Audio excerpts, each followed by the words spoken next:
This is Sports and Torts with David Spada and Elliott Harris on TalkZone.com.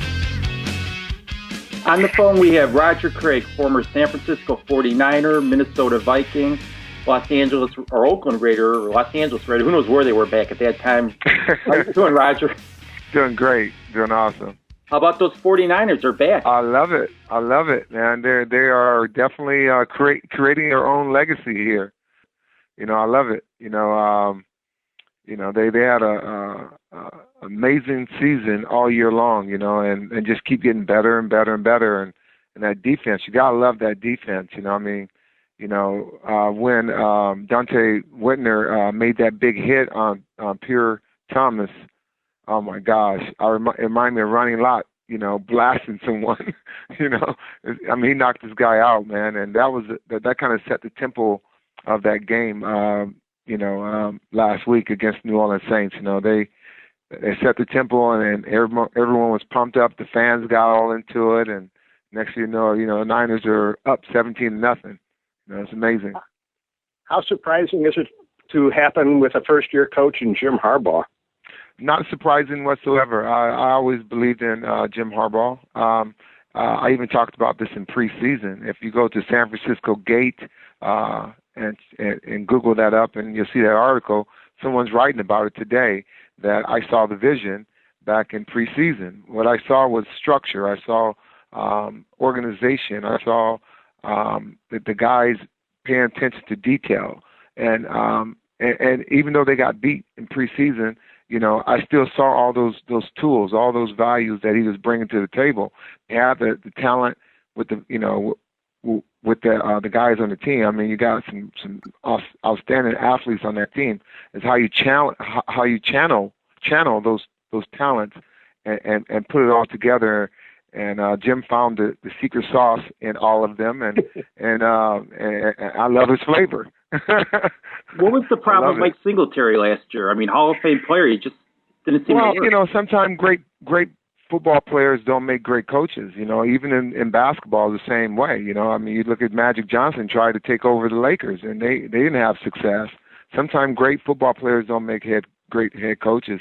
It's all about organization skills. It's all about relationships. And when you don't have those that background, and you're new and you're trying to figure out how to be that head coach, it's kind of tough because it's like a sales guy trying to be a CEO of a company. He has to learn how to manage his sales guys first before he comes to be the CEO of the company. It's just like in football, you have to be able to manage your assistant coaches. That's what defensive coordinators, they have to do. You think of defensive coordinator have to manage the linebacker coaches, the line coaches, the DB coaches.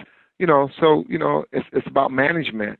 And Jim Harbaugh had that already in his repertoire. I mean, he understood that when he was at San Diego State and when he went to Stanford. It's in his DNA to be a head coach. His father was a coach. His brother's a coach.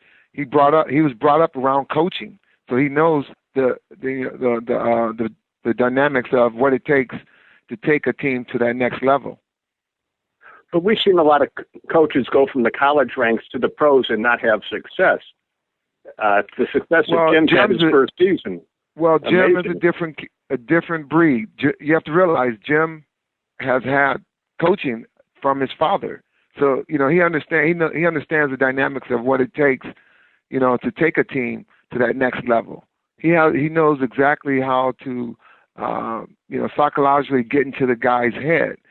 So basically when the players, bought into his vision, and these guys would run through a brick wall for Jim Harbaugh, because he's a player kind of coach, and how he believed in Alex Smith.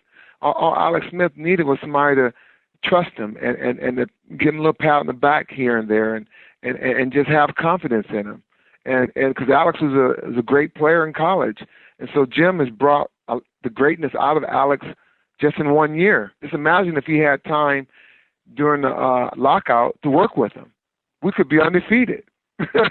Who knows? Who knows, man? I believe in Harbaugh. I'm a strong believer in him. Trust me. I like what I see. It kind of reminds me of Bill Walsh. when Bill Walsh saw Alex Smith get drafted, he was shaking his head the first time he saw him practice. Said, "What do we have here? There's nothing here right now." Well, Bill had to build the team. I mean, he had to go get some good players and to fit in.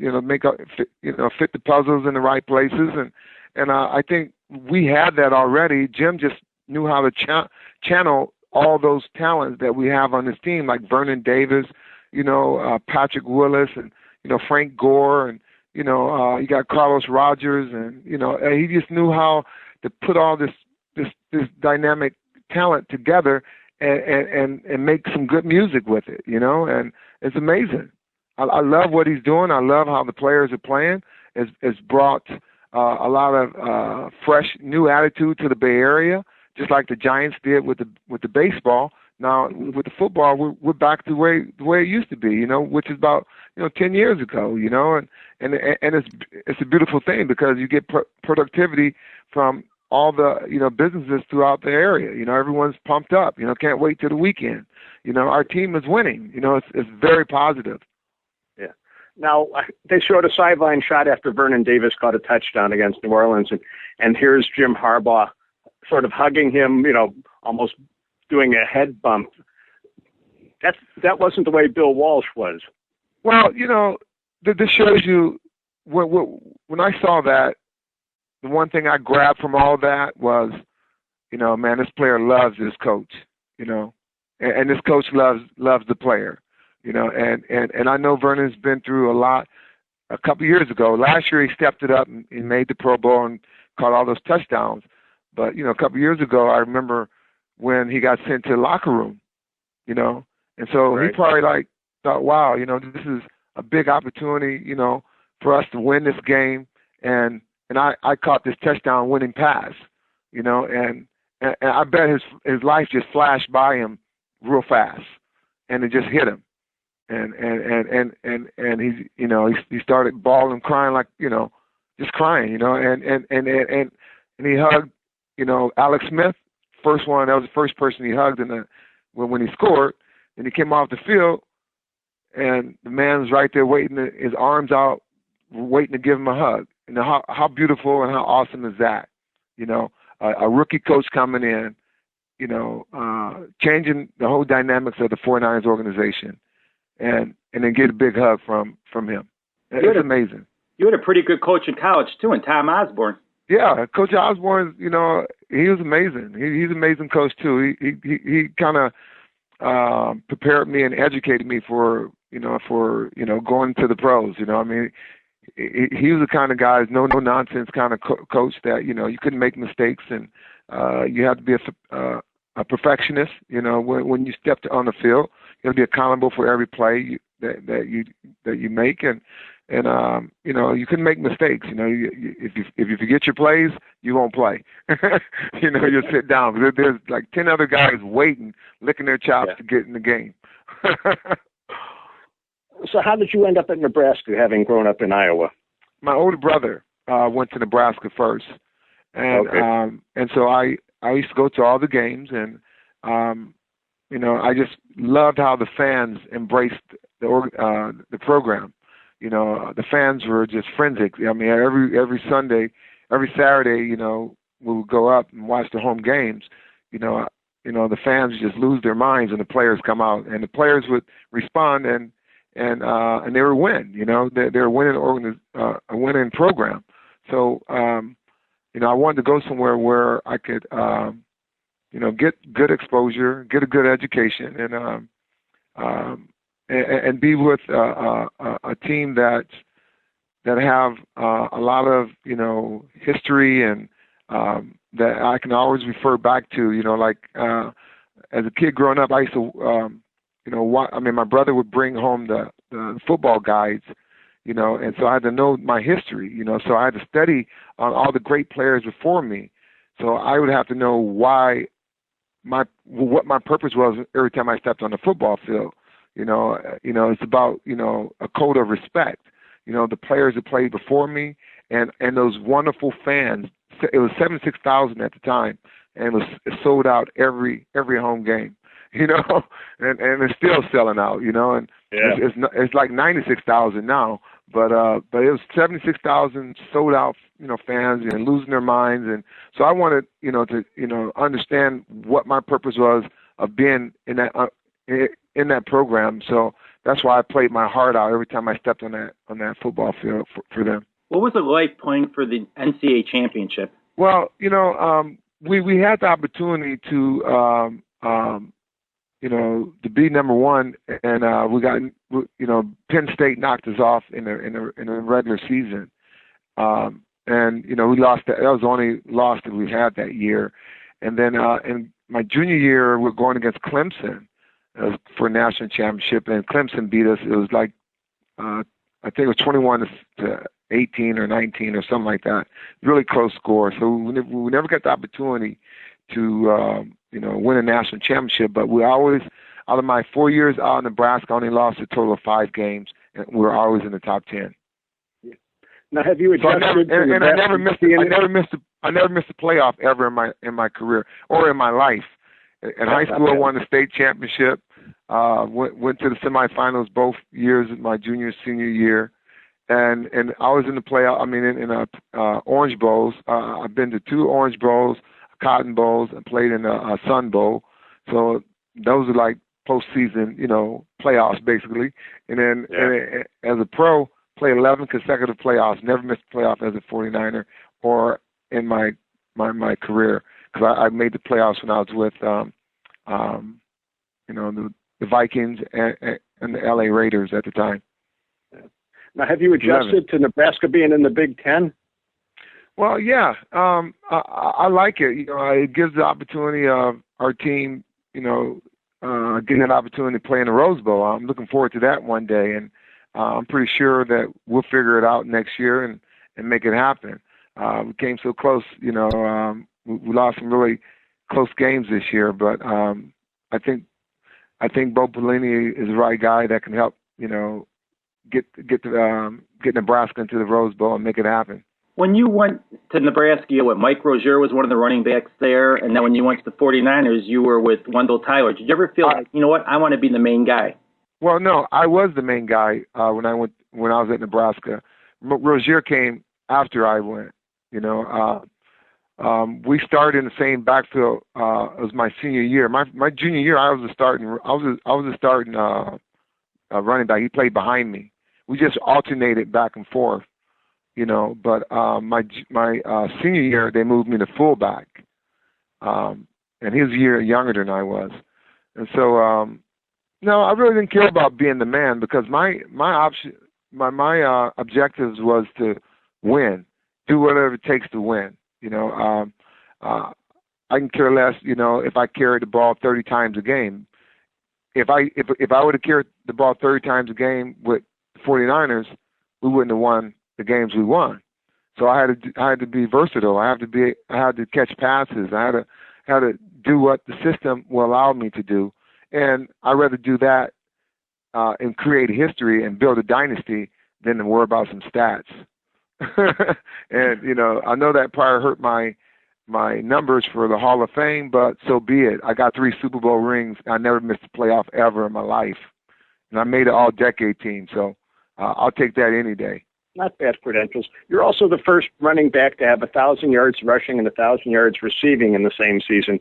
If you were playing nowadays, would you get 2,000 rushing and 2,000 receiving, you think, and be that would be awesome. Oh, man.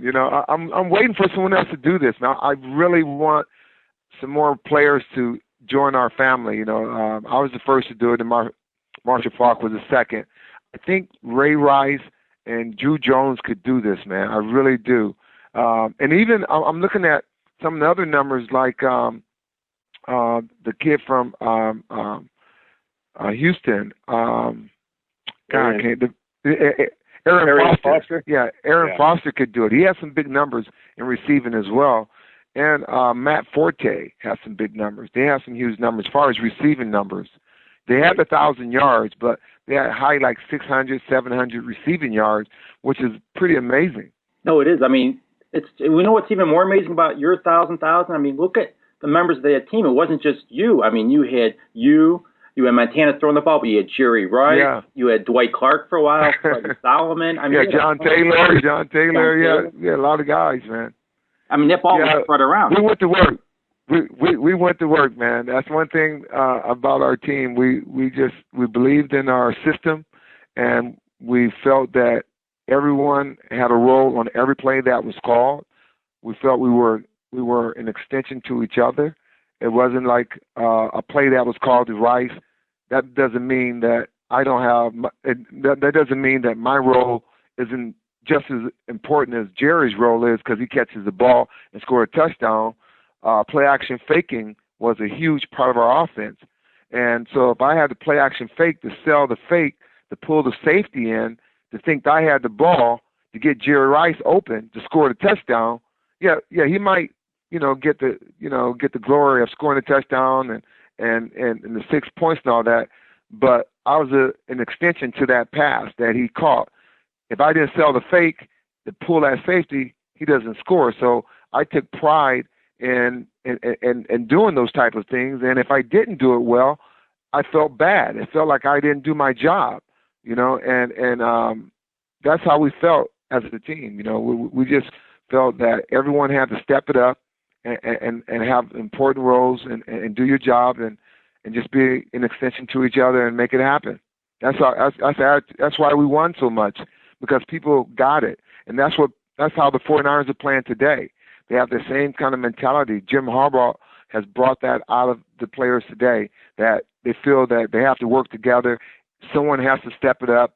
Everyone, like Dante Whitaker made that big play. He stepped it up. Don't look for Patrick Willis to make a big play all the time. Someone else has to step it up. It could be somebody on special teams. I can remember during the not preseason, but during the regular season, earlier in the season, the special teams won the game in Seattle. Again, ran a punt return back and a kickoff return back, and the special team was one who won the game for the 49ers for the first game. So it just goes to show you that you can't just depend on all your horses, to win for you. They're going to be there for you. The horses are always going to be there for you, but step out of the box a little bit and have somebody else step up and make a play and turn the game around. Now, do you think it's more difficult nowadays to establish a team as something a dynasty like the 49ers had? Oh, no. They're in the right course right now. They got the right coach in, they have the right owner, Jed York is definitely, is being really creative and thinking out of the box, and got a lot of smart people around them. And they're making all the right moves. And when you have those kind of components, you're going to have success. And I think they can create their own dynasty, just like how Pittsburgh is creating their dynasty. Of course, Pittsburgh had the dynasty of the 70s, but you have to look at what they've done in the millennium. They won 2 Super Bowls in the millennium. So, that's pretty amazing.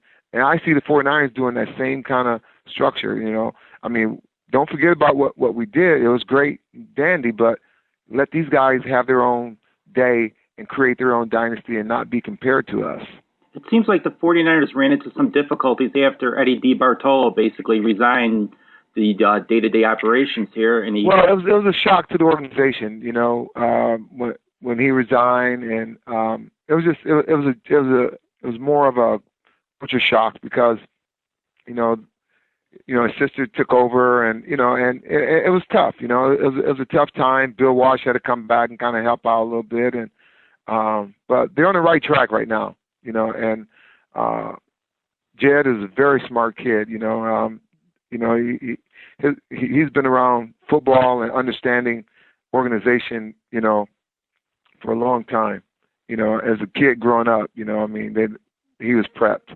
So he's ready to rock and roll and take this team to another level. Wendell Tyler told me when I interviewed him a couple of years ago, he said, you know what, I mentored Roger. I kept him on the straight and narrow when he came to the 49ers. Yeah, he did. I had a lot of mentors. Wendell was one of them. One of the guys and he did a great job. He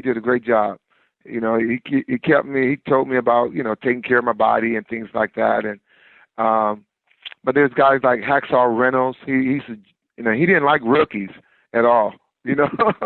So I was lucky that he befriended me. Keith Farnhorst, he's an old veteran guy. He's a tackle, offensive tackle. He told me one day, he said, you're pretty lucky. I'm like, why? He said, Hacksaw Reynolds hate rookies, and he likes you because you work hard. I'm like, wow, that made me feel really good, man. It was Hacksaw Reynolds, Freddie Solomon, Fred Dean, and then I would, talk, if I needed a question asked about something, I would check with Ronnie Lott here and there. He later, became good friends of mine and helped me with, certain things. If I had a problem, he would always be there for me. And Ronnie's been there for me, off the field as well, even in our post careers, he's such a great guy. We have a bunch of great players on this team, man. And there's a family, it's family oriented, and it started with Eddie DeBarlo creating that family and Bill Walsh embracing it. And we had great leaders, like the Ronnie Lotts and, the Joe Montanas and, Hacksaw Reynolds, guys like that kind of kept the team together because he was an old veteran guy, when I came in the league, he's been playing for like 15 years. So, he gave me insights, how to study, my opponents, watch your film. And at the time, there wasn't video, film. But then I remember in the Super Bowl, he said, Roger, play every play like it's going to be your last because you never know if you're ever going to get this opportunity to play again. So I had one of my best Super Bowls ever.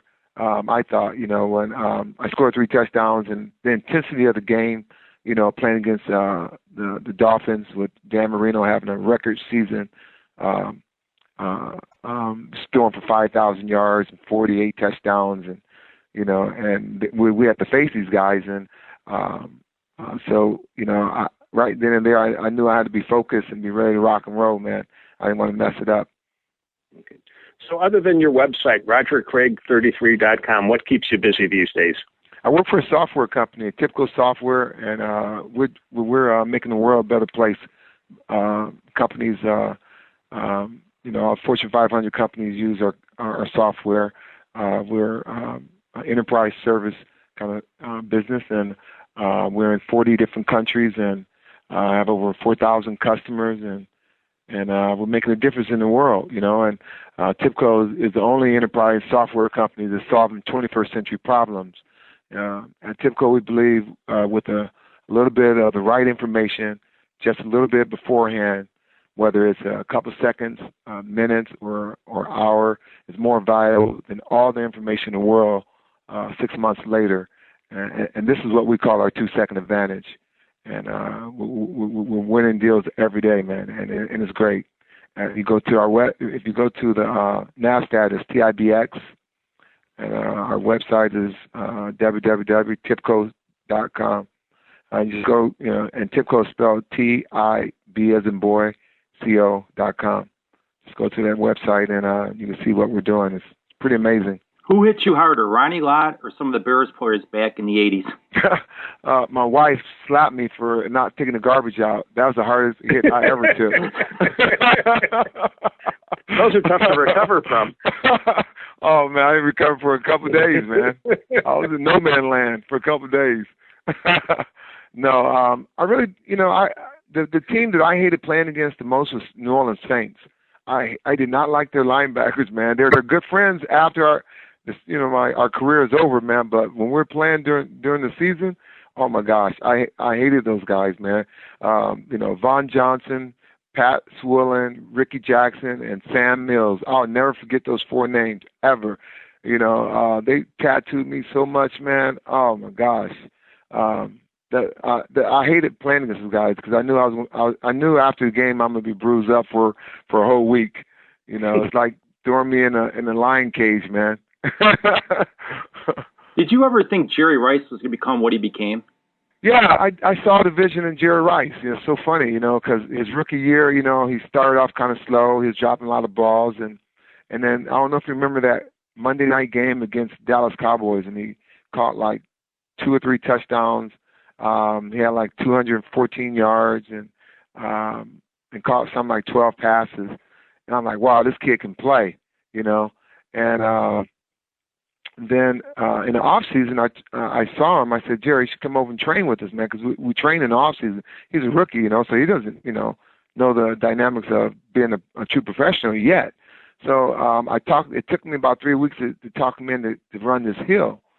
And then he ran it and stopped 2 or 3 times, and we didn't see Jerry Rice for another 3 weeks. I was like, man, he's not showing up anymore, you know. And so I talked him into coming back again. And I told him, man, you got to work out. You got to do these type of things.